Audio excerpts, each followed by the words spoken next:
नमस्कार, जौहर झारखंड में आपका स्वागत है। मैं हूं आपके साथ निशा शर्मा। आइए झारखंड की खबरों पर एक नजर डालते हैं। सबसे पहली खबर आपको जामताड़ा से बताते हैं। कायस्थवास पाड़ा चौक इलाके में हथियारबंद अपराधियों ने बालाजी ज्वेलर्स में ताबड़तोड़ लूटपाट की। विरोध करने पर दुकान मालिक अमन वर्मा को गोली मार दी गई। वही घटना शाम करीब 6 बजे की बताई जा रही, जब 3 अपराधी मोटरसाइकिल से पहुंचे और सीधे दुकान में घुसकर काउंटर से कीमती आभूषण लेकर फरार हो गए। घटना के बाद बाजार में अफरा तफरी मच गई। घायल दुकानदार को आनन फानन में सदर अस्पताल में भर्ती कराया गया, जहां डॉक्टरों की कड़ी निगरानी में इलाज अभी जारी है। आपको बता दें कि स्थानीय व्यापारियों और आम लोगों में भारी आक्रोश देखा गया है और सुरक्षा व्यवस्था पर कई सवाल भी खड़े किए गए हैं। वहीं पुलिस ने आसपास लगे सीसीटीवी फुटेज खंगाली है और अपराधियों की पहचान में पुलिस जुट गई है। सूचना पाकर जामताड़ा एसपी राजकुमार मेहता भी घटनास्थल पर पहुंचे और आश्वासन दिया कि अपराधियों को जल्द ही गिरफ्तार किया जाएगा। जामताड़ा से शेख शमीम की रिपोर्ट आप देख रहे हैं। आज जिस प्रकार सरेआम जामताड़ा के दिल कहे जाने वाले कांचपारा मोड़ पर जिस प्रकार खुलेआम डकैती हुई है एक गहने की दुकान में, और जिस प्रकार गोलीबारी हुई है, ऐसा जामताड़ा जिले में और जामताड़ा शहर में कभी नहीं हुआ था। जब से हेमंत सोरेन की सरकार बनी है और जब से यहां पर इरफान अंसारी मंत्री बने हैं, अपराधी बेलगाम हो गए हैं। आज गोलीबारी हो रही है, सरेआम व्यवसायियों को लूटा जा रहा है और पुलिस प्रशासन इस पे मूक दर्शक बनी हुई है। ये भारतीय जनता पार्टी बर्दाश्त नहीं करेगी और अविलंब अगर अपराधी नहीं पकड़े गए तो भारतीय जनता पार्टी सड़क से लेकर संसद तक इसके खिलाफ आंदोलन करेगी। आज जिस प्रकार दुमका से खबर आपको बता रहे हैं। सुशासन दिवस के अवसर पर भारतीय जनता पार्टी ने पूर्व प्रधानमंत्री भारत रत्न अटल बिहारी वाजपेयी को याद करते हुए मुड़ा बहाल चौक स्थित उनकी प्रतिमा स्थल पर सफाई और दीप प्रज्वलन का कार्यक्रम आयोजित किया। कार्यक्रम मंडल अध्यक्ष गणपति पाल की अध्यक्षता में संपन्न हुआ।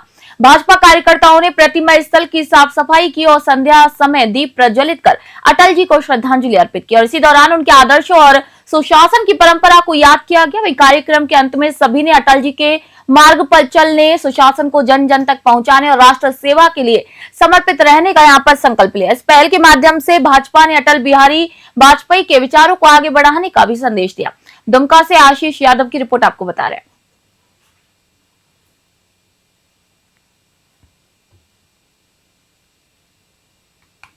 दुमका से एक और खबर। रानीश्वर थाना क्षेत्र के बुस्की पहाड़ी गांव में 21 दिसंबर की रात खाना बनाने को लेकर हुए मामूली विवाद ने खून की वारदात में बदल दिया। आपको बता दें कि सौतेले बेटे दिलवान मोहली ने अपनी सौतेली मां संदरी मोहली का गला काटकर उसकी हत्या कर दी।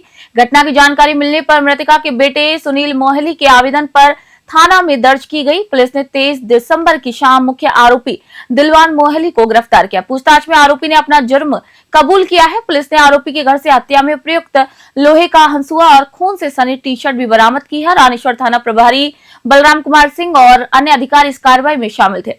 आरोपी को न्यायिक हिरासत में भेजने की प्रक्रिया जारी है। इस जघन्य हत्या से पूरे गाँव में दहशत का भी माहौल है। दुमका से आशीष यादव की रिपोर्ट आप देख रहे हैं।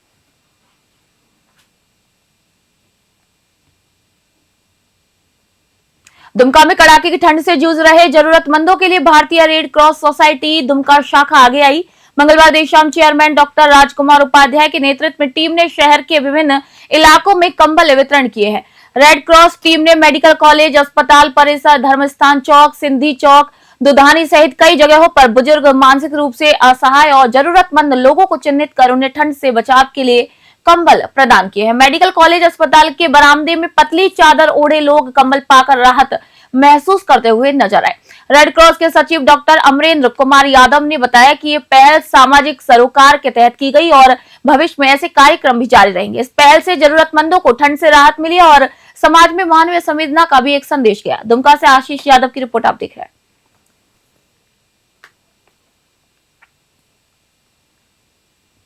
जामताड़ा शहर में बालाजी ज्वेलर्स में हुई लूट और दुकानदार को गोली मारने की घटना के विरोध में आज पूरे शहर में बाजार बंद का आह्वान किया गया। चैंबर ऑफ कॉमर्स के अध्यक्ष संजय अग्रवाल के नेतृत्व में सैकड़ों व्यापारी सड़कों पर उतरकर खुली दुकानों को भी बंद करा रहे हैं। व्यापारियों का कहना है कि अगर 24 घंटे के भीतर अपराधियों की गिरफ्तारी नहीं होती तो पूरे संथाल परगना में दुकानें बंद की जाएंगी। घटना को लेकर व्यापारियों में भारी आक्रोश है और शहर में सुरक्षा व्यवस्था पर सवाल उठ रहे हैं। कई दुकानदारों ने स्वतः ही अपनी दुकानें बंद कर रखी है और शहर में तनावपूर्ण माहौल भी यहाँ देखा गया। जामताड़ा से शेख शमीम की रिपोर्ट आपको बता रहे हैं।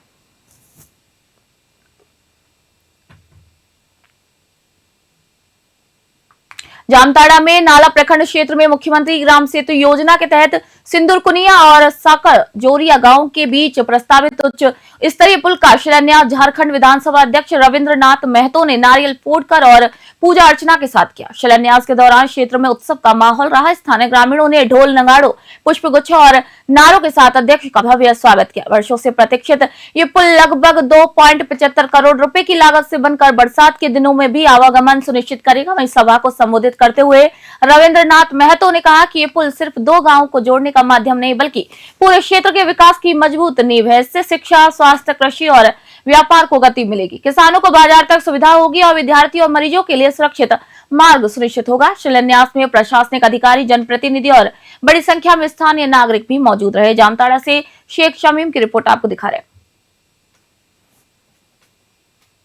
से इस क्षेत्र के जनताओं का इस पुल का मांग था और आपको पता होगा हमारे नाला विधानसभा के लिए ये अत्यंत ही महत्वपूर्ण सड़क और पुल है। और पिछले समय में जब अधिक वर्षा हुई, वर्षा होने के बाद जो भी बचा खुचा पुल था वो भी वॉश आउट हो गया। तो फिर हम लोगों ने उसी समय निर्णय लिया गांव के लोगों की असुविधा को देखते हुए, और आप देख रहे हैं मेहनत करने के बाद आज हम लोग उसका शिलान्यास किए। और आने वाला जो इसका टाइम पीरियड फिक्स्ड होता है ठेकेदार के लिए विभाग के द्वारा, उस टाइम पीरियड के अंदर ये लोग अपना काम करके पूरा करेंगे। सर, आपके प्रति लोगों का काफी विश्वास को लेकर अवगत करा सकते हैं। इस बात से हम आपके साथ सहमत नहीं हो सकते हैं। हमारे ऊपर विश्वास है ऐसा थोड़ा है, हमारा प्रतिद्वंदी है उन पर भी तो विश्वास है। हमारा उनका भले ही थोड़ा फसला है, अंतर है, वो अलग विषय है, लेकिन विश्वास तो उन पर भी लोगों का है। खबर रामगढ़ से। School game federation of India के तत्वाधान में आयोजित 69वें राष्ट्रीय स्कूल गेम्स महिला फुटबॉल प्रतियोगिता 17 से 22 दिसंबर 20 से 25 तक रांची में सफलतापूर्वक संपन्न हो गई है। अंडर 14, अंडर 17 और अंडर 19 आयु वर्ग की खिलाड़ियों ने उत्कृष्ट प्रदर्शन यहां पर किया। प्रतियोगिता में शानदार खेल दिखाने वाली चंदा कुमारी, तारा कुमारी, नंदनी कुमारी, सपना कुमारी और सीमा कुमारी का उनके गृह क्षेत्र में भव्य स्वागत किया गया। शिबू टोला कुंदरिया सरना स्थल में ढोल नगाड़ों और पारंपरिक रीति रिवाजों के साथ स्वागत समारोह आयोजित किया गया। स्वागत समिति के सदस्य और पाहन ने खिलाड़ियों का अभिनंदन किया। समारोह में विधिवत पूजा अर्चना कर उनके उज्जवल भविष्य की कामना की गई। स्थानीय लोगों ने खिलाड़ियों की उपलब्धि पर गर्व जताया और उन्हें आगे भी देश का नाम रोशन करने के लिए प्रेरित किया। रामगढ़ से राजेश मुंडा की रिपोर्ट आप देख रहे हैं। सबसे पहले सबको जोहार।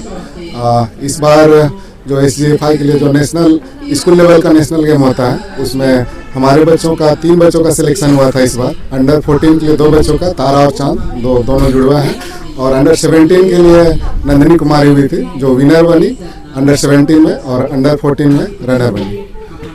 तो बहुत अच्छा लग रहा है। कोच का अहम रोल होता है। इस तरीके से जो बेटियां हैं रोशन की है अपने क्षेत्र में, क्या कुछ कहेंगे? और भी जो अकेडमी में जो बच्चे हैं उनको क्या कुछ बेहतर संदेश देंगे जो अच्छे और भी कर पाए आगे? हाँ, कोच का अहम रोल होता है, लेकिन उससे पहले मैं माँ बाप को बहुत धन्यवाद करना चाहूँगा कि जो लोग ग्राउंड तक आने दिए, और बच्चियों का हम लोग से ज़्यादा मेहनत है। हम लोग तो बस एक मार्गदर्शन देने का काम किए हैं, और आने वाले बच्चों को जो भी अगर खेल में आना चाहते हैं उसको ये बोलना चाहेंगे अपना। कैसा लग रहा है? दोनों बेटियां आपकी जो है बेहतर प्रदर्शन की है। इस माहौल को देख के हमको तो आंख में आंसू इस उसी को नहीं देखे थे, लेकिन मेरा बेटा लोग करके दिखा दिया। बहुत खुशी का सुबह, तो ज्यादा नहीं बोल पाएगी। क्या कुछ और भी संदेश देंगे जो और भी जो पिता हैं या माँ हैं उनको क्या संदेश देना चाहेंगे? यही संदेश देना चाहेंगे कि सब मेरे जैसे गार्जियन अपने। जामताड़ा में बीती रात बालाजी ज्वेलर्स में हुई लूटपाट और गोलीबारी में ज्वेलर्स मालिक अमन वर्मा सहित एक अन्य व्यक्ति घायल हो गया। घटना से पूरे शहर में दहशत का माहौल है और व्यवसायी काफी परेशान। घटना के बाद जामताड़ा पहुंचे पूर्व कृषि मंत्री रणधीर सिंह ने चेतावनी दी कि किसी भी लापरवाही को बर्दाश्त नहीं किया जाएगा। उन्होंने कहा कि पुलिस को 24 घंटे की अवधि में अपराधियों की गिरफ्तारी सुनिश्चित करनी होगी। अगर ये समय बीत गया और गिरफ्तारी नहीं हुई तो जामताड़ा बाजार बंद कर दिया जाएगा। मंत्री ने स्थानीय मंत्री डॉक्टर इरफान अंसारी पर लापरवाही का भी यहाँ पर आरोप लगाया और कहा कि जनता की सुरक्षा सुनिश्चित न होने पर उनके खिलाफ आंदोलन किया जाएगा। एसपी को भी घेरा जाएगा। जामताड़ा से शेख शमीम की रिपोर्ट आपको बता रहे हैं। झारखंड बुलेटिन में फिलहाल के लिए तय। देश दुनिया की खबरों के लिए देखती रहिए News 21। मैं निशा शर्मा आप सभी से इजाजत चाहती हूँ।